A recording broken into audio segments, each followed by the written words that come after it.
नमस्कार। आज हम रामायण की एक ऐसी अद्भुत कथा सुनेंगे जहां भक्ति, शक्ति और नियति का एक अनोखा संगम देखने को मिलता है। ये कहानी है सीता स्वयंवर की, एक ऐसी घटना जिसने न सिर्फ दो दिव्य आत्माओं को बल्कि दो महान राज्यों को भी हमेशा हमेशा के लिए एक कर दिया।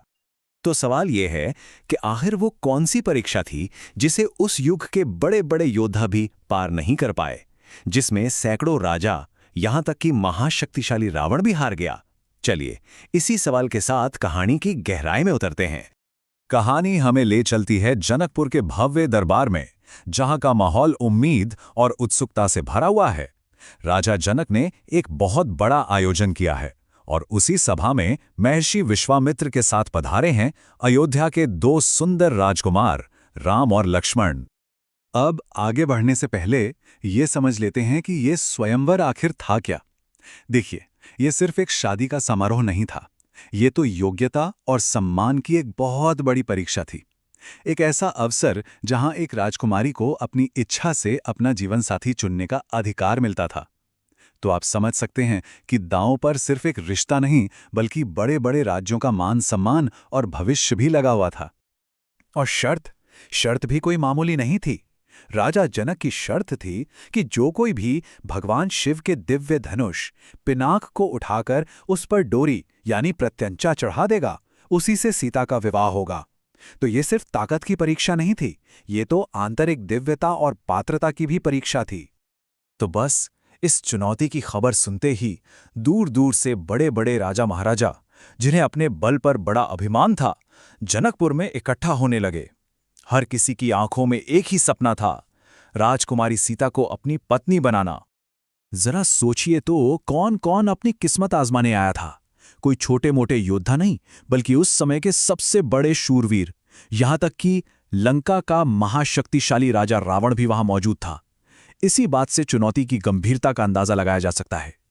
लेकिन हुआ क्या, एक के बाद एक सबने अपनी पूरी ताकत लगा दी, पूरा जोर लगा दिया, पर कोई भी उस दिव्य धनुष को अपनी जगह से हिला तक नहीं पाया। सोचिए, हिलाना तो दूर, कोई उसे उठा भी नहीं सका। पूरे दरबार में एक गहरी निराशा छा गई। और फिर जब सब उम्मीदें टूट चुकी थीं, जब राजा जनक निराश हो चुके थे, ठीक तभी कहानी का रुख बदलता है। अपने गुरु विश्वामित्र की आज्ञा पाकर राजकुमार राम अपनी जगह से उठते हैं।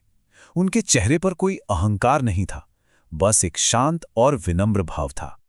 और यहीं पर वो फर्क दिखाई देता है जिसे समझना बहुत जरूरी है। जहां बाकी राजाओं ने अपने बल और अहंकार का प्रदर्शन किया, वहीं राम ने इस काम को बड़ी विनम्रता और सहजता से किया। ये बाहुबल की लड़ाई नहीं थी, ये तो श्रद्धा और शक्ति के संतुलन की परीक्षा थी। जैसे ही राम धनुष की ओर बढ़े, पूरी सभा में मानो सन्नाटा छा गया। सबकी सांसें थम गईं। हर एक की नजर बस उस शांत और सौम्य राजकुमार पर टिकी थी। क्या ये असंभव को संभव कर पाएंगे? और फिर वो हुआ जिसकी किसी ने कल्पना भी नहीं की थी। श्री राम ने उस भारी भरकम धनुष को इतनी आसानी से उठा लिया, इतनी सहजता से, मानो वो कोई फूलों की माला हो। ये दृश्य देखकर वहां मौजूद हर एक इंसान हैरान रह गया, स्तब्ध। ये उनकी दिव्य शक्ति का साक्षात प्रमाण था। पर कहानी का सबसे बड़ा पल तो अभी बाकी था। जैसे ही श्रीराम ने धनुष पर डोरी चढ़ाई, एक ऐसी भयंकर गर्जना हुई जिसने पूरे ब्रह्मांड को कंपा दिया, और वो दिव्य धनुष दो टुकड़ों में टूट गया। वो आवाज इस बात का ऐलान थी कि नियति पूरी हो चुकी है, शर्त पूरी हो चुकी थी।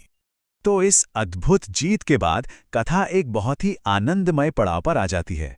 पूरे जनकपुर में जश्न का माहौल है, और राजकुमारी सीता, जिनकी सारी आशाएं अब पूरी हो चुकी थी, उन्होंने विजयी श्री राम को अपने पति के रूप में चुन लिया। वो पल वाकई में दिव्यता और प्रेम से भरा हुआ था।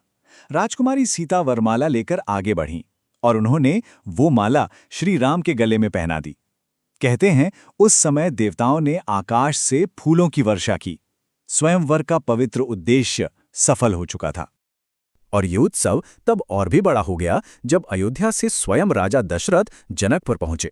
तब ये तय हुआ कि सिर्फ राम और सीता का ही नहीं, बल्कि चारों भाइयों का विवाह राजा जनक और उनके भाई की चारों बेटियों से होगा।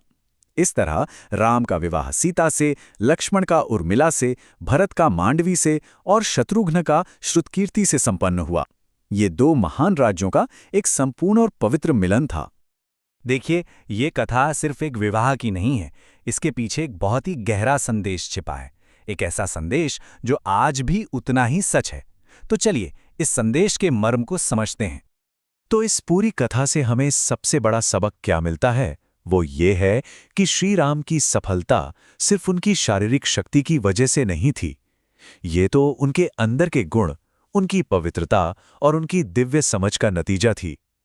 ये कथा हमें सिखाती है कि एक सच्चा जीवन साथी सिर्फ बल या ताकत से नहीं, बल्कि अच्छे गुणों और मन की पवित्रता से मिलता है।